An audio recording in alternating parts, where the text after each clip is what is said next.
कैसे हो आप? आई होप आप ठीक हो, मस्त होंगे। तो ये आप देखो,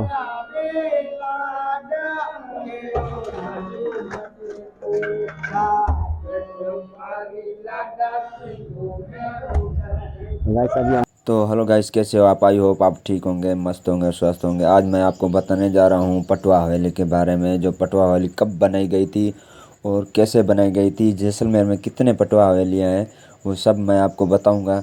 तो दिल थाम के बैठिए।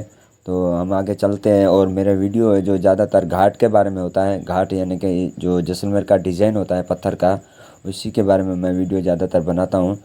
तो गाइस आगे चलते हैं। और ये पटवा हवेली कैसे बनाई गई थी और कब बनाई गई थी, सब मैं आपको बताऊंगा। और तो अभी हम गए थे जहाँ पे पटवा हवेली थी, वहीं पे गए थे हम। और वहाँ पे ये कुछ मतलब के एंटिक पीस है और ये जो गुड़िया भी बनाई गई है कपड़े से। तो देखो किस तरीके से बनाई गई है। तो यहाँ पे जैसलमेर में 5 ऐसी पटवा हवेलियाँ तैयार की गई थी जो काफ़ी पुरानी है। और ये 1847 में शायद बनाई गई थी। तो हम आए थे घूमने के लिए यहाँ पे पटवा हवेली। तो हम भी जैसलमेर में रहते हैं, तो चलते हैं पटवा हवेली के बारे में हम आपको जानकारी देते हैं।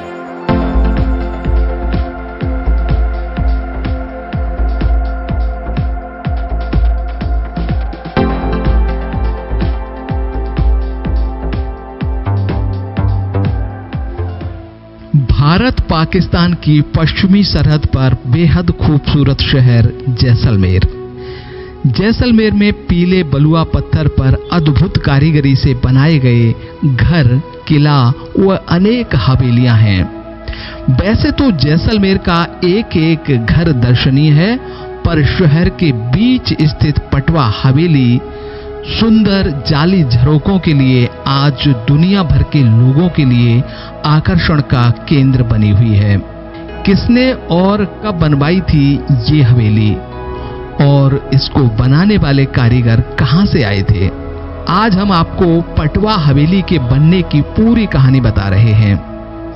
भारत में मुगल शासन के समय आगरा फोर्ट, ताजमहल, दिल्ली का किला, फतेहपुर सीकरी और दिल्ली की जामा मस्जिद के अलावा भी बहुत सारे मकबरे, मस्जिदें बनवाई गईं। जब आगरा में ताजमहल का निर्माण हुआ तो उस समय शाहजहां ने ईरान के कारीगरों को बुलाया था और ताजमहल के निर्माण के बाद उन कारीगरों को काम देने के लिए मुगल शासक कुछ न कुछ निर्माण कार्य करवाते रहते थे।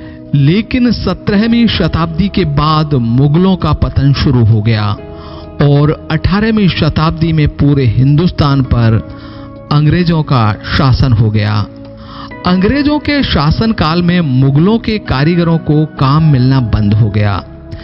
तब इन कारीगरों ने अपने देश यानी ईरान लौटने का फैसला किया। दिल्ली से ईरान जाने का सबसे छोटा रास्ता दिल्ली से बीकानेर, जैसलमेर, पाकिस्तान, हैदराबाद होकर जाता था। दिल्ली से बीकानेर तक की दूरी बैलगाड़ी से और बीकानेर से जैसलमेर होते हुए पाकिस्तान, हैदराबाद तक का विशाल मरुस्थल ऊंटों के द्वारा पार करना पड़ता था। और इस बीच रास्ते में 1 या 2 दिन का विश्राम जैसलमेर में किया जाता था। जब मुगलों के शाही कारीगरों का ऊंटों का कारवां जैसलमेर पहुंचा तो यहां के महारावल को सूचना दी गई कि मुगलों के शाही कारीगर अपने देश यानी ईरान जा रहे हैं और 1 दिन का विश्राम जैसलमेर में करेंगे। क्योंकि उस समय जैसलमेर भी मुगलों के अधीन था और यहां के महारावल का भी दिल्ली आना जाना होता था, तो उन कारीगरों में से कुछ महारावल के परिचित थे। मुगलों के उन कारीगरों ने महारावल से मुलाकात की तो महारावल ने इन कारीगरों की आओ भगत कर कुछ दिन जैसलमेर में रुकने का अनुरोध किया।